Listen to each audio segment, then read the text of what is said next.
আসসালামু আলাইকুম সুপ্রিয় মৎস্য চাষী ভাই ও বন্ধুরা, তো কেমন আছেন সবাই? আশা করি মহান আল্লাহ তাআলার অশেষ রহমতে আপনারা সকলেই ভালো আছেন। তো দেশ ও দেশের বাইরে থেকে যে যেখান থেকে আজকে আমার এই ভিডিওটি দেখছেন, আপনাদের সকলকে জানাই আন্তরিক শুভেচ্ছা ও প্রীতি। তো দর্শক শ্রোতা, বরাবরের মতো আপনাদের মাঝে আরও একটি ভিডিও নিয়ে হাজির হয়েছি।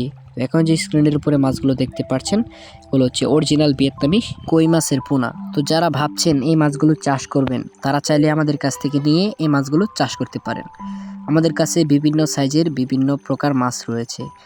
এক সময় এই মাছগুলো হাওর বাওর নদী নালায় অধিক পরিমাণে পাওয়া যেত, কিন্তু আমরা এই মাছগুলো এখন অভিজ্ঞ ডাক্তারের পরামর্শে হ্যাচারিতে উৎপাদন করে থাকি।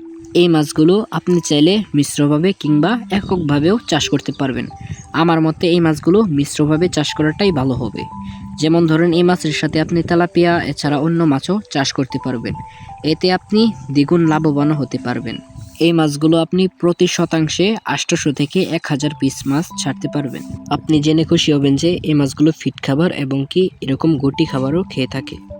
এই মাছগুলো চাষ করার জন্য প্রথমে আপনাকে একটি পুকুর নির্বাচন করতে হবে। পুকুরে ময়লা আবর্জনা থেকে থাকলে ওগুলো সাফ করে ফেলে দিবেন। তারপর 2 থেকে 3 ফুট পানির গভীরতায় এক সাইজ মাছ ছাড়বেন। তারপর আপনি যদি ভালোভাবে 1 থেকে 2 বেলা ঠিকমতো খাবার প্রয়োগ করতে পারেন, তাহলে এই মাছগুলো আপনি কিছু মাসের মধ্যেই বাজারজাত করতে পারবেন। আর হ্যাঁ, এই মাছগুলোর বাজারে অত্যন্ত পরিমাণে চাহিদা রয়েছে।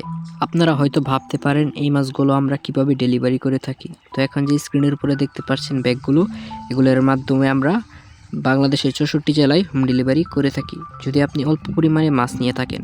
আর যদি বেশি পরিমাণে মাছ নিয়ে থাকেন, তাহলে এই যে দেখতে পাচ্ছেন গাড়িটা, এরকম গাড়ির মাধ্যমে আমরা সারা বাংলাদেশের 64 জেলায় হোম ডেলিভারি করে থাকি। তো দেরি কিসের, এক্ষুনি যোগাযোগ করতে পারেন যে কোনো মাছের প্রয়োজনে। পরবর্তী ভিডিও ছাড়ার আগ পর্যন্ত আপনারা সকলেই ভালো থাকবেন, সুস্থ থাকবেন। আর এতক্ষণ এই ভিডিওটি দেখার জন্য সকলকে অসংখ্য ধন্যবাদ।